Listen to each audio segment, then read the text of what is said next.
entrepreneur solidaire, acteur associatif, coach et président de l'association ML Biladi et l'Académie rurale d'excellence, et qui va nous parler de l'intervention de solidarité intitulée Agir pour reconstruire, et qui est organisée par l'association ML Biladi. Bonsoir Mehdi Ben Abdeljalil et bienvenue sur les ondes de Chaîne Inter. Bonsoir Mouna, merci. Merci à vous. Apparemment, vous êtes habitué, vous êtes un fidèle de Radio Chaîne Inter, oui. Surtout avec notre collègue Hicham Lzrak. Absolument. J'ai de très très bons souvenirs avec Hicham, qui remonte à 11 ans. Il a été d'un soutien exceptionnel quand on avait initié la première action de solidarité pour Enfkou. Oui. Et qui a vu aussi la naissance de l'Baraka Angels, l'association qui continue à faire un travail exceptionnel, dont j'ai été l'un des fondateurs en tant que vice-président. Et Hicham, par la suite, m'a aussi aidé à promouvoir le label culturel que j'avais monté, qui s'appelait Angels Records, et qui avait consisté à produire et Atfal Jibel et un événement sportif, tout ça au profit des gens en montagne. Très bien, donc on salue Hicham Lzrak s'il nous écoute. Et voilà, donc merci d'avoir répondu à notre invitation. Alors tout d'abord, quelques mots sur le séisme qui a frappé la région de l'Haouz, et comment avez-vous vécu personnellement cette épreuve ? Alors moi je l'ai vécu de manière assez douloureuse parce que on a 2 personnes de notre entourage qui sont parties. Allahumma stajib. Le frère de Bouslaham, qui est comme notre frère adoptif, qu'on connaît depuis 40 ans dans la famille, qui est dans la province de Lorika, et le fils de 14 ans d'un ami à moi, dont le toit de la maison s'est effondré sur sa tête. Donc la veille, le jour du tremblement de terre, j'étais avec ma fille à la maison, à Casa. Oui.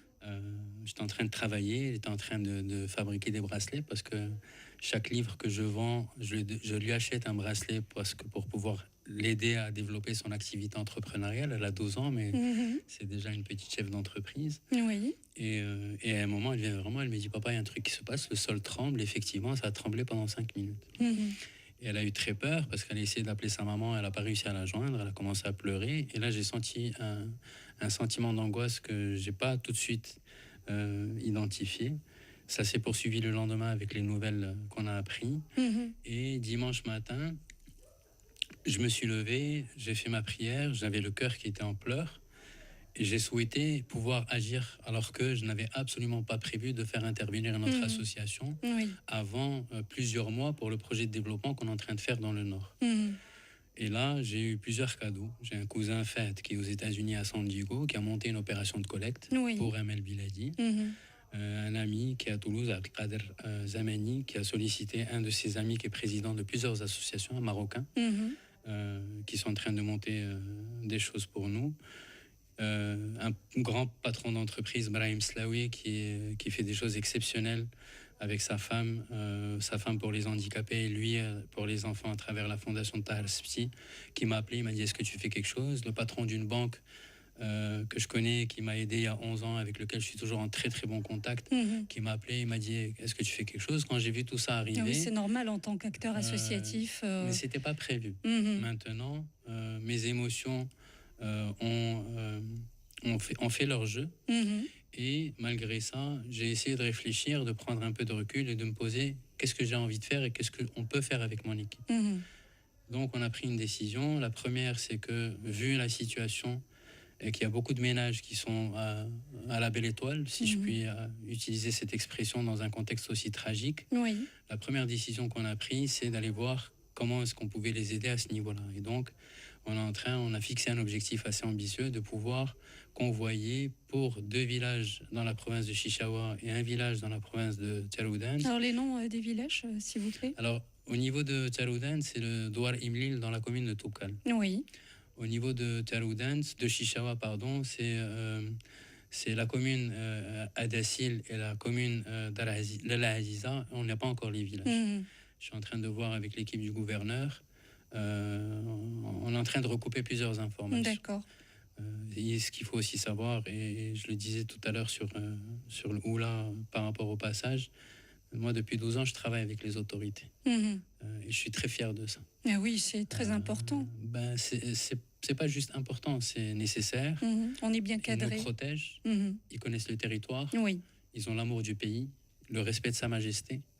Il y a plein de critères qui font que, quand on est dans cette perspective de vouloir travailler pour le développement rural, si on a la prétention de penser qu'on peut le faire tout seul, c'est qu'on n'a pas des intérêts qui sont pour la protection de ce pays. Et donc, on est en train aujourd'hui d'attendre que le feu passe un peu, parce que je sais qu'ils sont H24 tout le temps. C'est que dans une situation comme celle-là, c'est quand le roi il est présent sur les lieux et il suit ce qui se passe. Donc, Taloudans, on est en train de Chichawa, on est en train d'attendre des informations, mais on est en train de recouper aussi ces informations par rapport à ce qu'on a, parce qu'on a des gens sur place, pas de nous, mais des amis, des partenaires, des associations. Je sais que ça va être 2 villages. Taloudans, ça va être un village. C'était pas prévu. Taloudans, c'est un ancien gouverneur de Taloudans avec qui je parlais aujourd'hui pour qu'il me permette d'avoir un accès à des responsables de parce que ça a été énormément touché, hein, la région de Taloudans. Oui, et un niveau de pauvreté qui est extrêmement conséquent. Oui. Et donc il m'a dit, j'ai dit écoute, c'est pas prévu, mais tu me le demandes de manière tellement belle que je peux pas te dire non. Et voir un gouverneur me remercier, moi ça m'a donné les larmes aux yeux. Oui. Après, alhamdoulilah, Allah mou'in. C'est pas nous qui faisons l'argent, c'est Dieu. Et quand on met une belle intention et qu'elle est véhiculée par plusieurs personnes, il y a des miracles qui se produisent. Puis les Marocains sont très généreux. Absolument. Il y a un élan de solidarité incroyable. On est fiers d'être Marocains. Tu sais, je vais te dire quelque chose. On a un pays qui a une très belle histoire. Oui, bien sûr. On a ce qu'on appelle Awliya Allah et Sharfa. Dans notre ADN, on sait ce que c'est le don. On sait ce que c'est zakat, on sait ce que c'est la solidarité. Tu vois juste le nombre de dareh qu'il y a dans le Maroc, tu comprends qu'on a une histoire qui est extrêmement belle. Et d'ailleurs, Hassan Dollah le disait, si le pays tient, c'est parce qu'on a une histoire, une spiritualité, une énergie extraordinaire. Tout à fait. D'ailleurs, la preuve pour les personnes qui se retrouvent maintenant dans les villages sinistrés, quand les gens viennent les aider, ils les invitent à prendre du thé, à manger des tagines, alors que les pauvres, ils n'ont rien. Mais ce sourire, cette générosité, moi, ça m'a fait pleurer tout à l'heure. Franchement, tu me rappelles 2 anecdotes hors souci d'aujourd'hui. La première, c'est un vieux de 92 ans qui m'a invité dans sa grotte. Oui. Où il avait une couverture et une butte à gaz comme confort. Et le thé que j'ai bu chez lui, c'est le meilleur thé de ma vie. Je t'assure, une énergie, un sourire, une hospitalité extraordinaire. Et la deuxième, je suis parti avec Lila, ma fille, il y a 5 ans, voir une dame qui marchait à 4 pattes, malformation physique, et qui gagnait 50 dirhams par mois. Et malgré ça, avec des soutiens, elle s'occupait de sa maman et nous a reçus avec des gâteaux, avec du thé. Et je n'ai jamais eu un accueil aussi agréable et chaleureux qu'avec cette dame. Incroyable. Le karama de la Hadnes, elle est extraordinaire. Après, bon, on va pas faire les bisounours. Il n'y a pas que des gentils. C'est pour ça que travailler avec les autorités, c'est important, parce qu'ils permettent de protéger, de sécuriser. Mais c'est vrai que quand on voit la précarité par rapport à la dignité, c'est pour ça que ma fille vient avec moi, ou quand elle va avec sa maman dans les villages, parce qu'elle a la chance d'avoir une maman qui a une association, un papa qui a une association, et elle est extrêmement sensibilisée à ça. Et je pense que c'est important que les enfants, entre guillemets, des villes, quel que soit leur niveau social, sachent ce qui se passe dans nos villages. Tout à fait. Donc aujourd'hui, on a décidé de faire une opération en 3 temps. La première, c'est de convoyer des tentes équipées, 1500 tentes, Inch'Allah. Et on est en train d'avoir des choses intéressantes qui arrivent. La deuxième, qui pour moi est très très importante, vu le trauma psychologique des gens, des enfants et des adultes, c'est qu'on est en train de discuter avec des experts étrangers marocains, des experts étrangers qui ont l'habitude de gérer des sinistres, des guerres, c'est très important. On en a parlé hier avec Dr Jamel Chiboub, psychiatre, et il a dit que voilà, le suivi psychologique, c'est le plus important, parce qu'il y a toujours ce traumatisme post-séisme qui est assez important. Donc il faut un suivi, et vraiment bravo d'avoir pensé à ça. Écoute, moi je suis dans l'accompagnement et le coaching depuis 15 ans. Je suis quelqu'un de profondément sensible. Je ne peux pas concevoir qu'un enfant qui voit toute son histoire disparaître devant ses yeux, incluant ses parents, ne puisse pas être accompagné. Sinon, on ne sait pas ce qu'il va advenir de cet enfant, et donc de ces milliers d'enfants. Donc il y a un risque d'un point de vue équilibre psychologique, mais d'un point de vue violence par la suite. Parce qu'une des manières d'extérioriser toute cette émotion, elle ne va pas forcément aller dans le bon sens. Donc au-delà de la conscience réfléchie de dire il faut aider, c'est aussi une responsabilité parce que ça peut les aider séquelles, d'éviter, mais bien évidemment, ça peut éviter des problèmes. Et le troisième, et donc là, on est en train de discuter avec un groupe extraordinaire qui s'est réuni à Marrakech et à l'étranger pour pouvoir voir ce qu'on va pouvoir faire. Et bien évidemment, on a des experts marocains incroyables, que ce soit au niveau psy ou là, que ce soit au niveau du coaching et de l'accompagnement. Demain, j'ai notamment un meeting avec une cousine à moi, Zine Benabchlil, qui est spécialisée dans l'accompagnement depuis longtemps. Et on est en train de voir ce qu'on va pouvoir faire par rapport à ça. Et la troisième étape qui rejoint ce qu'on fait au niveau de l'Académie rurale d'excellence, notre entreprise solidaire qui lance un projet dans le Nord, que je t'avais présenté à l'époque du livre Folle Sagesse. On s'est engagé, et je me suis engagé, vu que je suis l'actionnaire unique de l'entreprise, j'ai la chance de pouvoir prendre cette décision de manière un peu unilatérale. C'est que je souhaite, Inch'Allah, si on arrive à lever les fonds nécessaires, pour chacun des 3 villages, donc les 2 à Chichawa et celui à Tiaroudans, de construire une école, un orphelinat, en éco-construction, normes antisismiques, et de les offrir au village. Donc c'est des choses qu'on va faire, nous en tant qu'entreprise, ou moi en tant qu'entrepreneur. Je vais lever des fonds à travers mon livre, Folle Sagesse, mais à travers aussi des dons, des dons via l'achat des livres, notamment, pour pouvoir financer la construction, l'éco-construction, accompagner la constitution et la formation d'une coopérative en éco-construction sur place, permettre à des jeunes qui vont être formés par des architectes et des gens spécialisés dans l'éco-construction de pouvoir apprendre ce métier-là, construire avec nous les écoles et les orphelinats et par la suite avoir un projet générateur de revenus pour eux. Donc c'est un peu une graine qu'on plante, Inch'Allah. J'ai le souhait et l'espoir que Chichawa et Saroudan demain deviennent des territoires dans lesquels on va pouvoir implanter l'Académie rurale d'excellence. Et c'était prévu dans mon plan, entre guillemets, 2025-2026. Peut-être que ça va se faire un peu plus tôt. Je ne sais pas si on sera en mesure de pouvoir déployer ça l'année prochaine, parce que je veux quand même me concentrer sur le projet Pilote Nord sur toute l'année 2024. Voilà, on essaye d'apporter une petite contribution avec beaucoup de symbolique. Je souhaite qu'elle soit pérenne.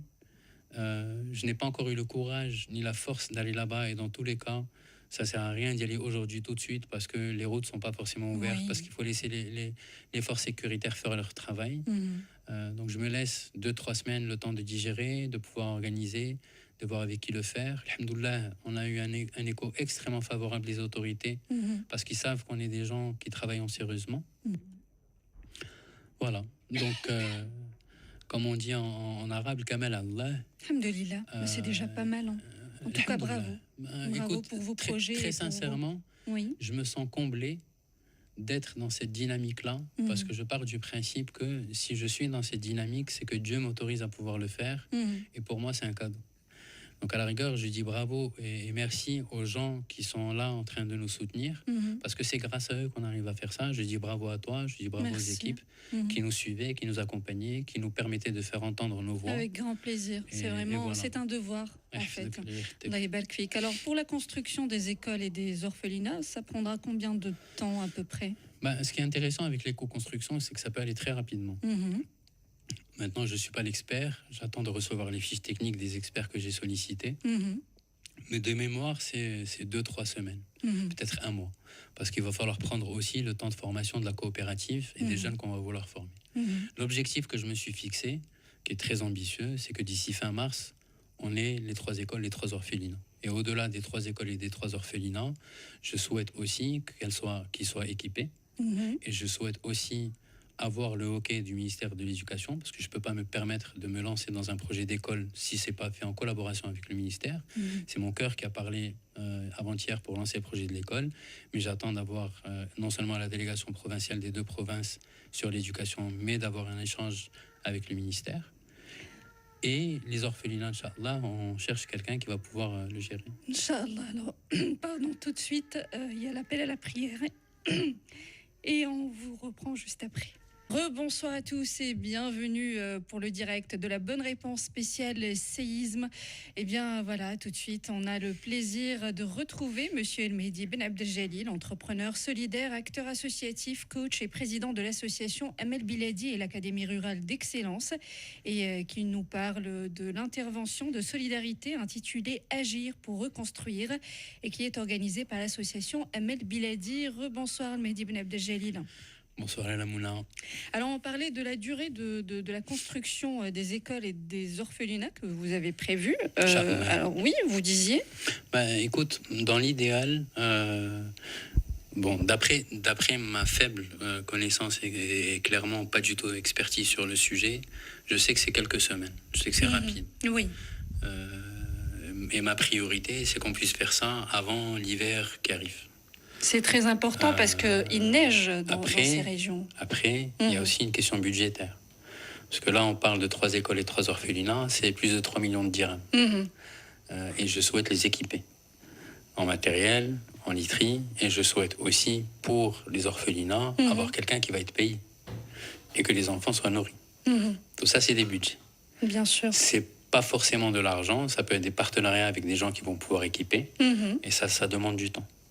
Donc moi aujourd'hui, j'essaye de manière extrêmement rapide de pouvoir gérer l'urgence, la réflexion, la raison. C'est très difficile. Oui. Alhamdoulilah, je suis un peu habitué à ça, donc je le fais plutôt bien. Et j'ai la chance, l'extraordinaire chance d'avoir une équipe exceptionnelle, que ce soit au niveau de l'Académie rurale d'excellence, ou que ce soit au niveau du bureau qui est en train d'être renouvelé pour Amel Biladi.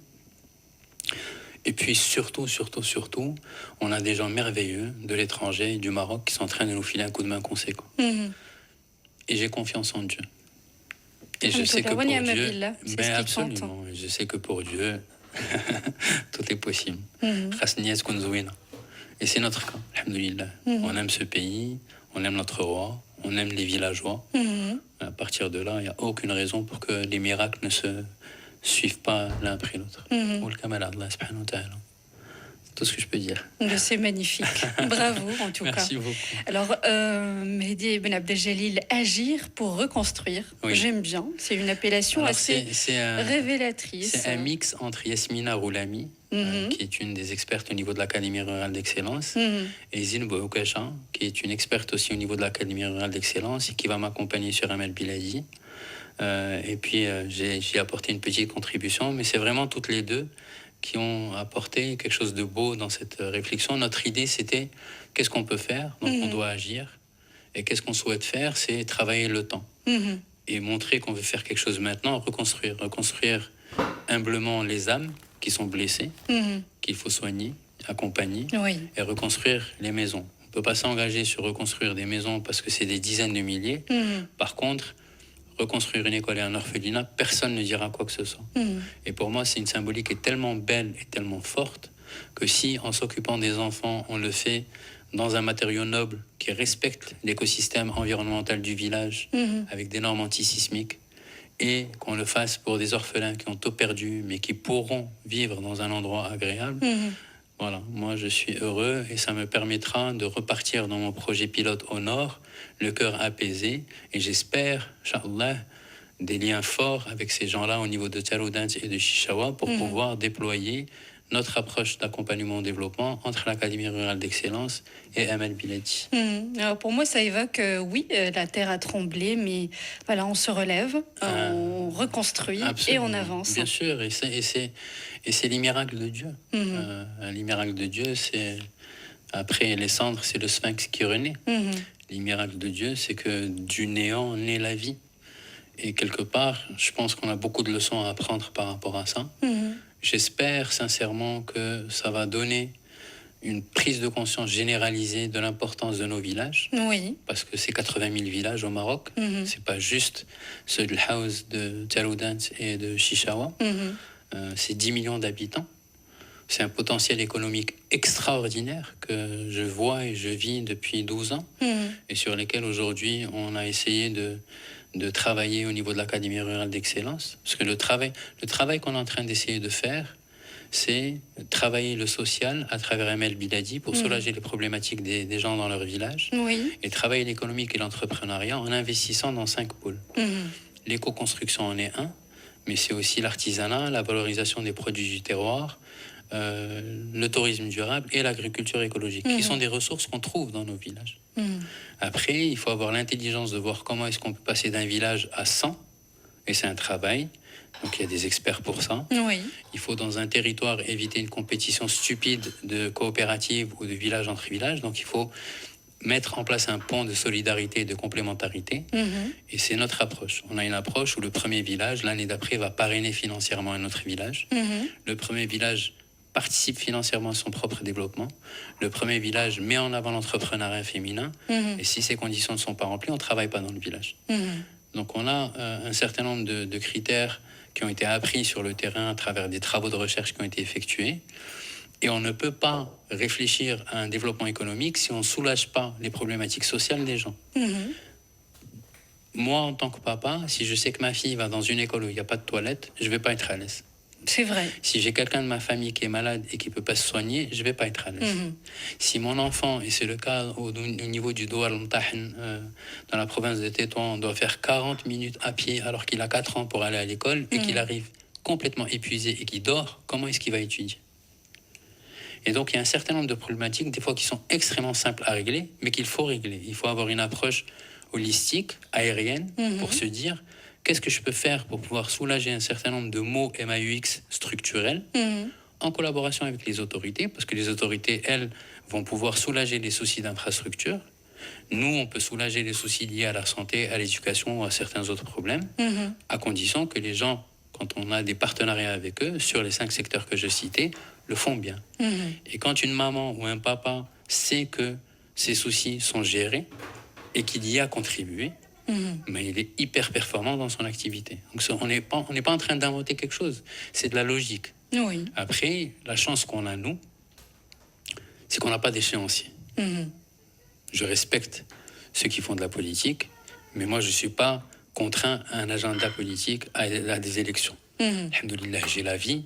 Si jamais j'arrive à travailler que sur un seul village, je suis pleinement satisfait.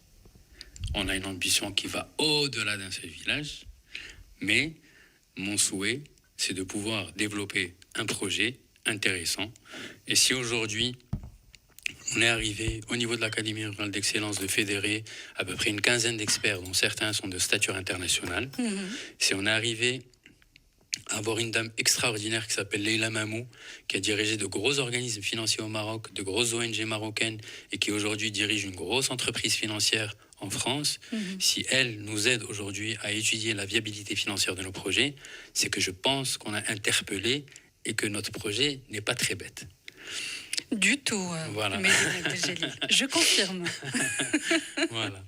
Et avec ça, on essaie de mettre une touche de joie, d'humour à travers le livre Folle Sagesse, qui a été traduit en anglais par Alia, qui a 13 ans, et qui va bientôt être commercialisé au Maroc et à l'étranger, qui est en train d'être traduit en arabe par la Hashmi, qui est mon conseiller sur le volet de l'administration territoriale. C'est un monsieur que j'aime profondément, qui a fait une carrière exemplaire au niveau du ministère de l'Intérieur en tant qu'agent d'autorité.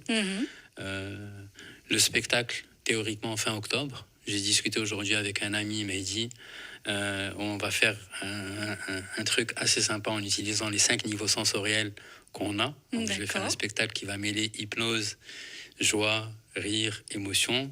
Ça va être assez particulier.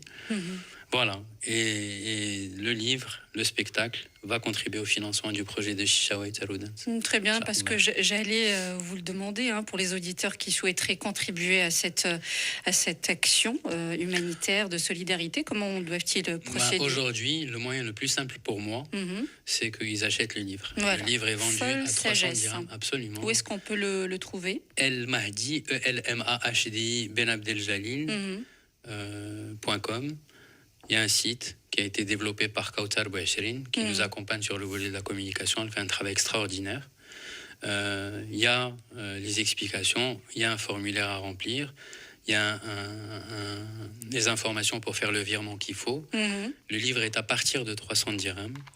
300 dirhams, c'est 100 dirhams pour le projet du Nord, 100 dirhams pour Chichawa et Taroudant.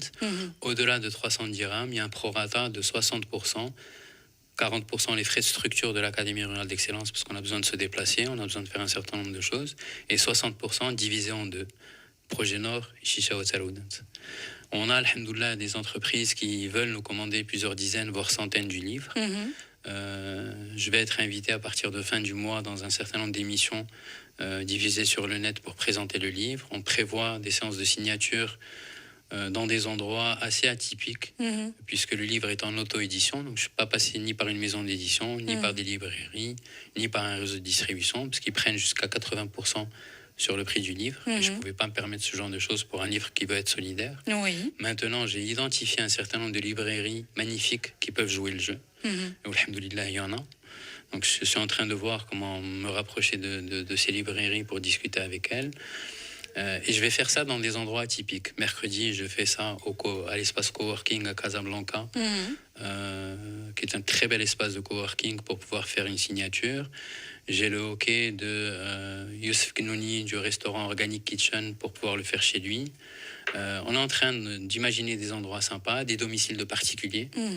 Et je vais faire une tournée jusqu'à fin décembre au minimum. D'accord. Et 2024, là, si tout se passe bien, j'espère aller à l'étranger pour pouvoir promouvoir le livre, faire 2-3 représentations du show. Inch'Allah. Je respire et je soupire parce que c'est un travail qui est assez conséquent. Je vois ça. Et parce qu'il y a cette histoire. Vous avez un programme assez chargé. La chance que j'ai, alhamdoulilah, c'est de reprendre 2023, après 3 ans très difficiles, quelque chose que j'aime profondément.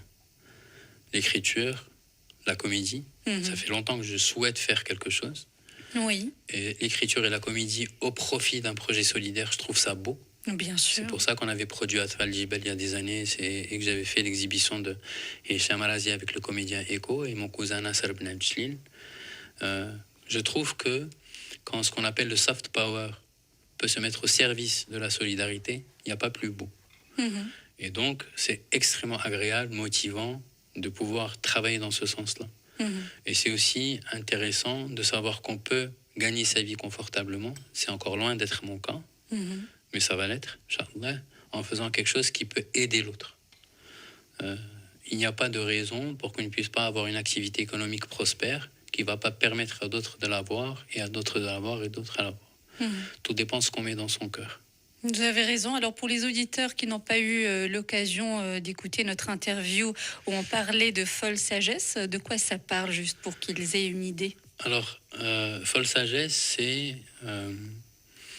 c'est une histoire qui raconte mon cheminement depuis que j'ai l'âge de 20 ans, où j'avais monté une association qui s'appelait Baraka, pour le Baraka d'Allah subhanahu wa ta'ala, qui est un terme que je trouve magnifique, et Baraka en dérija, dire stop. À 20 ans, j'étais fou. Bon, je le suis encore, hein, mais j'étais fou avec un grand F, ou là un très très grand F, parce que je garde le grand F aujourd'hui. Et à l'époque, c'était la paix dans le monde, la protection de l'enfance et de l'environnement. Ça n'a pas duré longtemps, ça a duré 6 mois, jusqu'au jour où je me rends compte que j'avais des examens, j'ai pas réussi, j'ai été renvoyé, mais j'ai pu atterrir dans une autre école. Et ce que j'avais vécu en quelques mois était tellement beau d'un point de vue engagement et authenticité que ça m'a accompagné. Et que, il y a 11 ans, quand j'ai eu l'occasion avec Sloazine, Chéline Ziani, d'autres personnes de monter le Baraka Angels, pour moi c'était un retour. Après, comme je souhaitais réfléchir à cette problématique de développement de villages en montagne, j'ai souhaité faire autre chose, réfléchir sur une approche scientifique. J'ai eu la chance de diriger un projet de recherche dans une école d'ingénieurs à Casablanca. J'ai eu la chance d'être conseiller d'un premier gouverneur, de mener des actions d'accompagnement territorial, d'identifier des choses très intéressantes qui pourraient être utilisées, parce que ce que je n'ai pas dit tout à l'heure, c'est que le projet pilote dans le Nord, parallèlement au projet qu'on va faire dans le village et avec Amel Biladi, on est en train, et on a eu une demande, notamment de la province de Tétouan, à ce qu'on accompagne les délégations provinciales. C'est-à-dire que mon souhait, ce qu'on va faire bientôt avec Manel Dahouni, qui est une des experts qui travaille avec nous, qui est aussi présidente d'une association de coachs, on va faire 2 jours dans chacun des 3 villages dans le Nord pour dire « Dessine-moi ton village dans 5 ans ». Quel est le rêve de ton village? Et c'est cette thématique de rêve et d'espoir qu'on va utiliser pour pouvoir tracer le projet de développement des villages en partant sur les 5 secteurs dont je parle. Et mon souhait, c'est de pouvoir fédérer les différentes délégations provinciales du territoire, parce que c'est important qu'elles soient impliquées. Et quand on travaille les émotions positives, on fait des choses exceptionnelles. Et c'est ça. Mon rêve, c'est de permettre à des gens de rêver.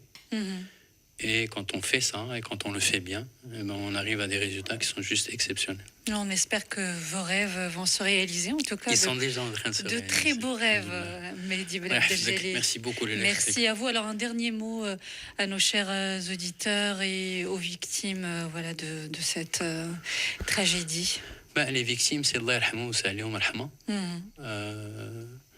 Le mot aux auditeurs, c'est garder en mémoire que ces gens-là ont besoin de nous au-delà des 3 semaines qui vont passer. C'est le plus important, oui. Parce qu'aujourd'hui, il y a une très belle émotion solidaire, mais mon expérience fait que cette émotion s'éteint au bout de quelques semaines. Donc s'il y a un peu de quelqu'un, au pluriel, qui vont garder cette émotion, on est à votre disposition, nous et bien évidemment d'autres ONG et d'autres entreprises solidaires, pour qu'on puisse ensemble l'enrichir et la fructifier. Le message que je souhaite donner aux auditeurs, c'est si vous avez envie de découvrir une histoire qui raconte un certain nombre d'anecdotes, marhaba, le livre est cher, mais il va vous permettre d'apprendre quelque chose. Il y a un certain nombre de leçons de vie que j'ai appris, que je partage avec les lecteurs et que tu auras l'occasion de découvrir, puisque je suis ravi que tu aies décidé d'acheter l'exemplaire. Et au-delà du livre, c'est aussi le spectacle qui va se faire. Venez assister à un spectacle solidaire. Aidez-nous à participer à ce projet. J'appelle ça les business angels solidaires. Voilà. Si vous avez envie de nous aider à réussir un projet pilote qui est très ambitieux, mais qui va se réaliser, Inch'Allah, marhaba bikoum. Moi, j'ai la chance de tenter de fédérer au maximum les belles énergies, les belles âmes, les beaux cœurs. Je n'ai pas de volonté de mettre en avant un nom ou une idée, mais mon rêve et mon bonheur, c'est de pouvoir être plusieurs dauphins dans le même océan et de nager ensemble pour pouvoir réussir et permettre à plus d'enfants de sourire. Voilà. Merci Mehdi Ben Abdeljalil, ça a été un plaisir comme toujours, et puis on vous dit à très bientôt pour d'autres actions de solidarité et d'humanité. Voilà, c'était avec nous El Mehdi Ben Abdeljalil, entrepreneur solidaire, acteur associatif, coach et président de l'association Amel Biladi et l'Académie rurale d'excellence. On se fait une petite pause de chant spirituel et on revient juste après.